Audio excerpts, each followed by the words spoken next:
Presiden Prabowo Subianto bertolak ke Kairo, Mesir dalam rangka kunjungan kenegaraan dan menghadiri konferensi tingkat tinggi KTT ke-11 Developing Aid D8.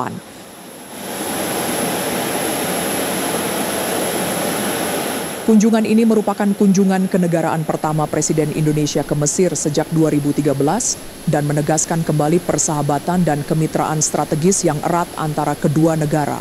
Mesir dipandang sebagai sahabat dekat dan mitra strategis bagi Indonesia serta negara kunci di Timur Tengah.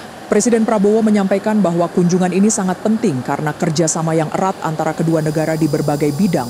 Selama berada di Kairo, Presiden Prabowo dijadwalkan untuk bertemu dengan Presiden Abdel Fattah el-Sisi di Istana Kepresidenan Al-Ittihadiyah. Presiden Prabowo juga akan berpartisipasi dalam KTT D8 yang salah satu agenda utamanya adalah serah terima keketuaan D8 dari Mesir kepada Indonesia untuk periode 2026-2027. Presiden Prabowo memandang KTT ini sebagai peristiwa penting, terutama mengingat Indonesia akan mengemban peran kepemimpinan dalam organisasi tersebut mulai tahun 2026.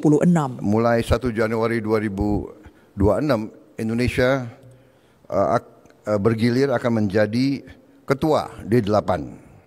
Ia juga menyampaikan akan melakukan pertemuan tidak resmi dengan berbagai tokoh ekonomi dan industri selama KTT tersebut dan Presiden berharap agenda kenegaraan akan berjalan dengan lancar dan sukses. Kunjungan kenegaraan dan partisipasi dalam KTT D8 ini menunjukkan komitmen Indonesia untuk memperkuat hubungan diplomatik dengan Mesir dan memajukan kerjasama ekonomi. Kunjungan ini juga menyoroti semakin pentingnya peran Indonesia di panggung global saat Indonesia memangku jabatan sebagai ketua organisasi D8.